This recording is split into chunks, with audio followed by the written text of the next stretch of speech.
This Dragon Hunter build is very capable of soloing a lot of PvE content and is still very fun to play, and best part is it's quite easy for a Dragon Hunter build, while it's also using almost the same gear as a full DPS raid or strike mission DPS build for Dragon Hunter. So if you're interested, be sure to watch the whole video to not miss out a thing. And of course, special shoutouts to all my Patreon, Twitch and YouTube supporters that help me keep the lights on. Thanks a lot. And now let's jump right in. So if you're interested in a more tanky version for a Guardian solo build like a Willbender or Firebrand, be sure to check out those two videos, link in the description or in the top right hand corner. But this build is very burst focused, very strong in easy fights. In hard fights, it is a little bit harder to perform on because you're a little bit more of a glass cannon, but it's still very, very fun to play. So let's start with the gear. So for gear you want to run full Berserker gear with Rune of Infiltration, just for the most amount of damage. Very straightforward. For weapons you want to run Greatsword and Sword. However, the weapons are not set on stone, so if you want to swap to Spear, if you want to swap to Focus, whatever, you can do that. It's not really, the weapons are not the most important part. This is the most damaging setup, but you can swap around if you need more healing or more defenses, whatever. Weapons, however, you want to go with Assassin weapons to actually reach the crit cap. You also want to go with Superior Sigil of Accuracy and Superior Sigil of Force. It's just straight up the best option. Use those. For infusions, if you can afford them, you would go with Power Infusions. For trinkets, it's a little bit different because you want to reach the crit cap of 100% with Fury. So that means you have to actually use Berserker for the most part, so you use full Berserker, except the Amulet, which is Assassin, and the back piece, it's also Assassin. Everything else here is Berserker.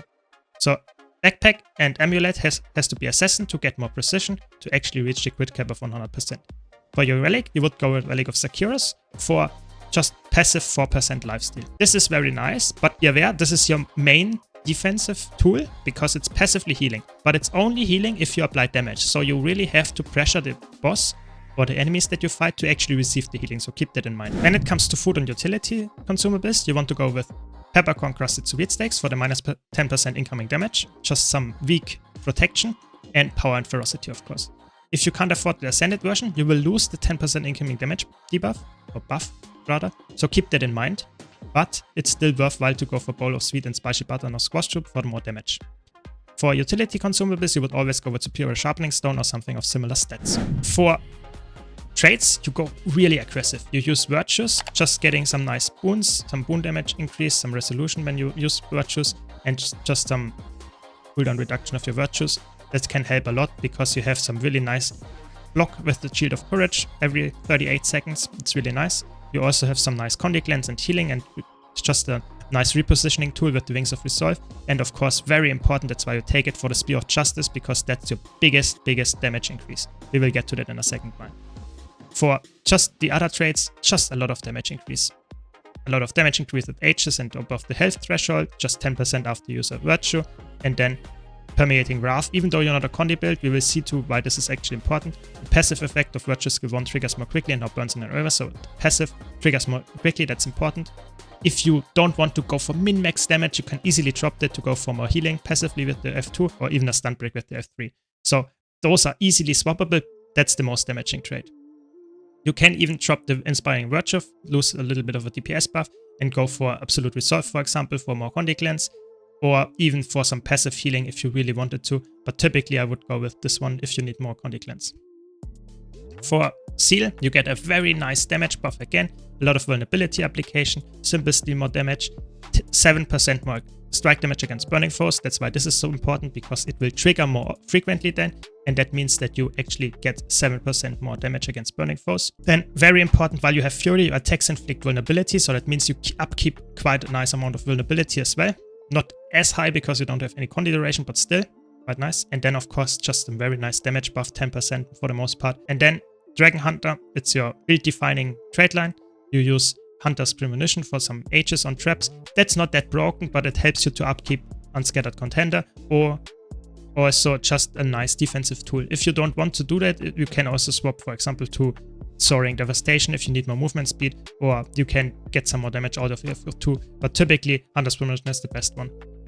Then you go for Zealot's Aggression just for more damage increase, while your target is crippled, and just as passive cripples, so that will be almost always the case then. Then you get some more damage increases, you get some more vitality, and you get a big damage increase with Big Game Hunter of 25% when your enemy is tethered with the F1, so with the spear. Keep that in mind. This is really important. You can upkeep it, I would say, to 90 to 95% of the time if you don't mess it up. So it's extremely strong. Always try to land your burst skills, especially the 2 on Greatsword, in the spear tether. Don't use your hard-hitting skills like Possession of Blades or the Whirling Wrath when the spear is not on the enemy. So keep that in mind. And that's why we also take Virtues to actually reduce the cooldown of your spear. Of course, as well as to the damage buff. So keep that in mind. If you need more defensive, you can even go for Bulwark if you want to go for 2 seconds more Shield of Courage and a little bit of higher radius. Or if you really need it for whatever reason, you can go for 100 Determination as well for a stun break on the elite skill every 30 seconds. But typically this is the best option, of course, for damage. For your skills, I already teased a bit. This is a nice block, this is a nice healing and Conic Lens. This is very important for the damage, so keep that in mind. It's extremely important that you use that and hit it on the enemy that you want to kill. So the boss, of course. Then you use your 2 skill and the 3 skill and the 4 skill and the 5 skill of cooldown. Of course, use the 2 skill and the 5 skill in the enemy's hitbox to hit all the projectiles. And then you have your 2, 3, 4 and 5 on your sword as well that you use of cooldown. Again, try to hit the 4 skill. The second attack is very important, so don't interrupt it with another attack. So try to finish the cast. And other than that, use your healing skill, Litany of Wrath, when you need a lot of heal, because you convert 33% of the damage you deal into healing. So typically if you use that, you are full heal for the next 6 seconds. And then you use Possession of Blades always. It's very important, a very high damaging skill. And it also gives you some nice fury uptime. Then you have Sword of Justice, just a lot of vulnerability and a lot of damage. Use that, of course, as well on the enemy. And then you have Test of Faith, which is your weakest trap. So you can use it to just get some H's, get some nice protection and some nice damage. But you can easily swap that one for example, if you need stability, you can use it. You can go for some healing with both truths. You can go for reflex. You can even go for teleports or Conic Lens, whatever you need. Swap to what you need. But this one would be the highest damaging option. Also gives some nice protection. And the last skill is Feel My Wrath, just for more fury and quickness uptime. Also some nice super speed. It's not that broken in terms of quickness percentage uptime, but you can get a nice alignment with your spear to get your burst combo more in the spear.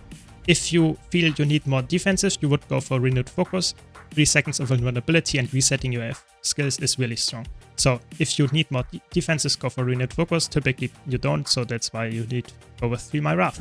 For the rotation, really important. You start out with your Procession of Blades on your Greatsword, and then use your Spear of Justice to hit the enemy. Use your Feel My Wrath and instantly use your Symbol of Resolution. Go in the hitbox of the enemy, use Whirling Wrath and Binding Blade and your 3 skill, Best Leap of Faith. And if you can align it, also use your Sword of Justice just before you use your burst combo, so that you get some vulnerability up. Then you swap weapons.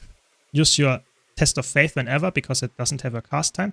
Use your 2 skill instantly. Use your 4 skill, so Executioner's Calling, and don't interrupt the secondary hit.